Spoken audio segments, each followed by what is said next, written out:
தென்னாடுடைய சிவனே போற்றி, எந்நாட்டவர்க்கும் இறைவா போற்றி. அனைத்து தமிழ் உள்ளங்களுக்கும் கனிவான வணக்கங்கள். அக்னி கிரகமான சூரிய பகவான் மற்றொரு நெருப்புக்கோளான செவ்வாயின் ஆதிக்கத்தில் உள்ள விருச்சிக ராசியை கடக்கும் சுமார் ஒரு மாத காலத்தையே நாம் கார்த்திகை மாதம் என்றும் விருச்சிக மாதம் என்றும் அழைக்கின்றோம். துலாம் ராசியில் தனது வீரியத்தை தானே குறைத்து கொண்ட சூரிய பகவான் மீண்டும் தனது பூரண வீரியத்தை பெற்று வலம் வரும் மாதமே கார்த்திகை மாதம் எனவும் விருச்சிக மாதம் எனவும் கூறுகின்றோம்.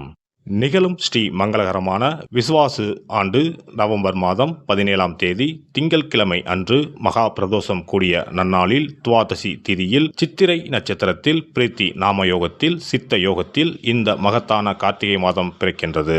இம்மாத கிரகநிலை என எடுத்துக்கொண்டால் கார்த்திகை 1ஆம் தேதி 17/11/2025 அன்று கும்பராசியில் சனி பகவான் வக்ர நிவர்த்தி அடைகின்றார்.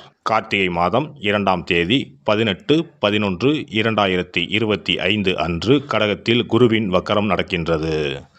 கார்த்திகை மாதம் 11ஆம் தேதி 27/11/2025 அன்று விருச்சிக ராசியில் சுக்கிர பகவானும், கார்த்திகை மாதம் 20ஆம் தேதி 6/12/2025 அன்று தனுசு ராசியில் செவ்வாய் பகவானும், கார்த்திகை மாதம் 20ஆம் தேதி 6/12/2025 அன்று விருச்சிக ராசியில் புதன் பகவானும் பயிற்சியாகின்றனர். இந்த கிரக அமைப்பினால் உங்கள் வாழ்வில் உண்டாகும் சுப மற்றும் அசுப பலன்கள் என்ன என்பதனையும், அசுப பலன் ஏற்படுமாயின் ராசிக்காரர்கள் செய்ய வேண்டிய பரிகாரம் என்ன, வழிபட வேண்டிய தெய்வம் யார் என்பதனை பற்றியும் விரிவாக காண்போம். பிறக்கப் போகும் இம்மாதத்தில் உங்கள் வாழ்வில் வளமும் நலமும் செல்வ செழிப்பும் பெற்று வாழ்வில் உயரிய நிலையை அடைய எல்லாம் வல்ல பெருமானை வேண்டி விரும்பி கேட்டுக்கொள்கிறேன்.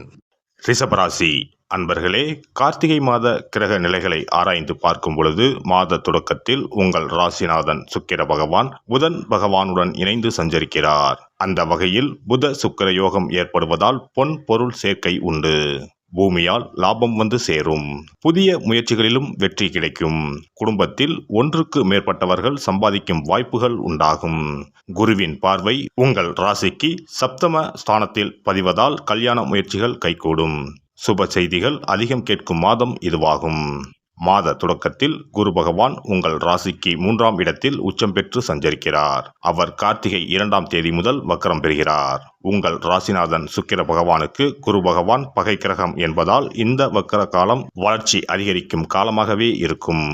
திட்டமிடாமலேயே சில காரியங்களில் வெற்றி கிடைக்கும். தொழிலில் திடீர் முன்னேற்றம் ஏற்படும். உத்தியோகத்தில் எதிர்பார்த்த இடமாற்றம், இலாக்கா மாற்றம் ஏற்படலாம். பண தேவை உடனுக்குடன் பூர்த்தியாகும். வெளிநாட்டு முயற்சிகள் பலன் தரும். கார்த்திகை மாதம் 11ஆம் தேதி விருச்சிக ராசிக்கு சுக்கிரன் செல்கிறார். உங்கள் ராசிநாதன் சுக்கிரன் சப்தமஸ்தானத்தில் சஞ்சரித்து உங்கள் ராசியை பார்ப்பது யோகம்தான். இது ஒரு பொன்னான நேரம் மட்டுமல்ல, புதிய திருப்பங்கள் ஏற்படும் நேரமும் ஆகும். அங்குள்ள சூரிய பகவான் மற்றும் செவ்வாயோடு சுக்கிரன் இணைவதால் சுக்கிரமங்கல யோகம் ஏற்படுகிறது. எனவே உங்களுக்கோ உங்கள் உடன்பிறப்புகளுக்கோ தாமதித்த திருமணம் தடையின்றி நடைபெறும். வீட்டிற்கு தேவையான விலை உயர்ந்த பொருட்களை வாங்கி மகிழ்வீர்கள். மாதத்தின் தொடக்க நாளிலேயே தொழில் ஸ்தானத்தில் சஞ்சரிக்கும் சனி பகவான் வக்ர நிவர்த்தி ஆகிறார். எனவே தொழில் முன்னேற்ற பாதையை நோக்கி செல்லும். எதிர்பார்த்தபடியே லாபம் கிடைக்கும். அது மட்டுமில்லாமல் உத்தியோகத்தில் உள்ளவர்களுக்கு உயர் பதவியும் ஊதிய உயர்வும் கிடைக்கும். நீங்கள் தேர்ந்தெடுத்த களம் எதுவாக இருந்தாலும் அதில் வெற்றி உண்டு. எதிர்பாராத விதத்தில் கேட்ட தொகை கிடைக்கலாம். 10ஆம் இடத்தில் சனி பகவான் பலம் பெறுவதால் பெற்றோரின் உடல் நலனில் கவனம் தேவை. பொது வாழ்வில் உள்ளவர்களுக்கு நல்ல பதவிகளும் பொறுப்புகளும் கிடைக்கும். கார்த்திகை மாதம் 20ஆம் தேதி தனுசு ராசிக்கு செவ்வாய் செல்கிறார். உங்கள் ராசிக்கு 7 மற்றும் 12 ஆகிய இடங்களுக்கு அதிபதியானவர் செவ்வாய் பகவான். அவர் அஷ்டமத்திற்கு வரும் இந்த நேரம் ஆரோக்கிய தொல்லை உண்டு. அதனால் மனக்கலக்கமும் மருத்துவ செலவும் அதிகரிக்கும். சேமிப்பு கரைகின்றதே என்று கவலைப்படுவீர்கள். வாகனங்களில் செல்லும் போது கவனம் தேவை. இடமாற்றம், ஊர் மாற்றம் எதிர்பாராமல் வந்து சேரும். கார்த்திகை 20ஆம் தேதி விருச்சிக ராசிக்கு புதன் வருகின்றார். உங்கள் ராசிக்கு 2, 5 ஆகிய இடங்களுக்கு அதிபதியானவர் புதன் பகவான். அவர் சப்தம ஸ்தானத்தில் சஞ்சரிக்கும் இந்த நேரம் பொன்னான நேரமாகும். பொருளாதாரத்தில் நிறைவு ஏற்படும். மண் பூமி வாங்கும் யோகம் உண்டாகும். மாமன் மைத்துனர் வழியில் ஏற்பட்ட மனக்கசப்புகள் மாறும். பயணங்களால் பலன் உண்டு. பொது வாழ்வில் உள்ளவர்களுக்கு நல்ல தகவல் கிடைக்கும். வியாபாரம் மற்றும் தொழில் செய்பவர்களுக்கு புதிய ஒப்பந்தங்கள் வந்து சேரும். உத்தியோகத்தில் உள்ளவர்களுக்கு உயர் அதிகாரிகளின் ஆதரவு திருப்தி தரும். கலைஞர்களுக்கு நட்பால் நன்மை கிடைக்கும். மாணவ மாணவிகளுக்கு படிப்பில் அக்கறை கூடும். பெண்களுக்கு குடும்ப முன்னேற்றம் திருப்தி தரும். கொடுக்கல் வாங்கல்கள் ஒழுங்காகும். இம்மாதம் சனி பகவான் மற்றும் ராகு பகவானுக்கு பரிகாரம் செய்வது மிகவும் அவசியம். திருநள்ளாறு, திருக்கொள்ளிக்காடு மற்றும் திருநாகேஸ்வரம் திருக்கோவிலுக்கு சென்று தரிசனம் செய்வது நன்மையை தரும். கோவில்களுக்கு செல்லும் போது தீபத்தில் சேர்க்க நல்லெண்ணெய் அல்லது பசுனை எடுத்து செல்ல தவறாதீர்கள். சிவபெருமான் வழிபாடும் சிறப்பினை வழங்கும். இம்மாதம் பண தேவையை பூர்த்தி செய்யும் நாட்கள் நவம்பர் 25, 26, 27, 30, டிசம்பர் 1, 7, 8, 9. மகிழ்ச்சி தரும் வண்ணம் பச்சை. சிறப்பு பரிகாரம். கழுத்தை நெரிக்கும் கடன் தொல்லையா? தடையின்றி வீட்டில் பணம் புழங்க கை கொடுக்கும் வெள்ளம் பரிகாரம். எவ்வளவு சம்பாதித்தாலும் கடன் தொல்லைகள் விரட்டி வருகிறதா? கழுத்தை நெரிக்கும் பிரச்சனைகளிலிருந்து விடுபட எளிய பரிகாரங்களை செய்து அதிலிருந்து மெல்ல மீண்டு வரலாம். பெரும்பாலும் கடனில் மூழ்கி இருப்பவர்களுக்கு நிம்மதி என்பதே இருக்காது. ஒவ்வொரு நாளும் ஒவ்வொரு யுகமாக நகரும். சொல்ல முடியாத அளவுக்கு மன உளைச்சலுக்கும் ஆளாவார்கள். இது போன்ற தொந்தரவில் சிக்கியுள்ளோர் பச்சரிசி பரிகாரங்களை செய்யலாம்.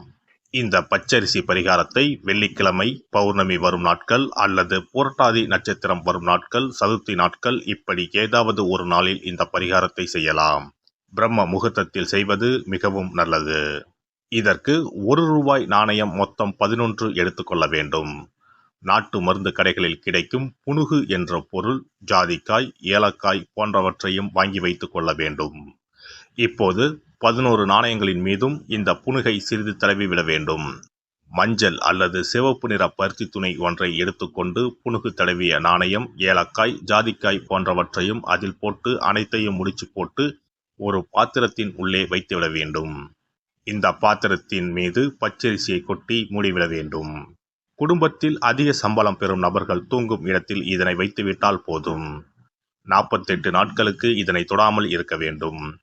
48 நாட்கள் கழித்து பாத்திரத்தில் உள்ள ஏலக்காய், ஜாதிக்காய் ஆகியவற்றை தண்ணீரில் விட்டுவிட வேண்டும். பச்சரிசினை எறும்புகளுக்கு தானம் செய்து விடலாம். இதனால் பண கஷ்டம் நீங்கி பணம் பெருக துவங்கும் என்பது நம்பிக்கை. அதேபோல 27 மொச்சை கொட்டைகளுடன் சிறிது வெல்லத்தையும் எடுத்து உள்ளங்கையில் வைத்துக்கொண்டு ஓம் ஸ்ரீ மகாலட்சுமி தாயே போற்றி என்ற மந்திரத்தை 27 முறை சொல்ல வேண்டும்.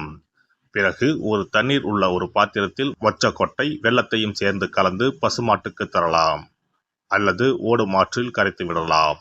வாரந்தோறும் வெள்ளிக்கிழமைகளில் தொடர்ந்து 11 வாரம் சூரிய உதயத்திற்கு முன்பாக செய்து வரும்போது பண கஷ்டம் மெல்ல குறைய துவங்கும்.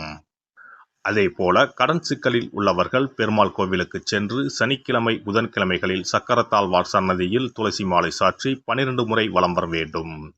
இதேபோல் 12 வாரமும் துளசி மாலை சாற்றி பிரார்த்தனை செய்து வந்தால் கடன் பிரச்சனைக்கு விடிவு காலம் கிடைக்கும்.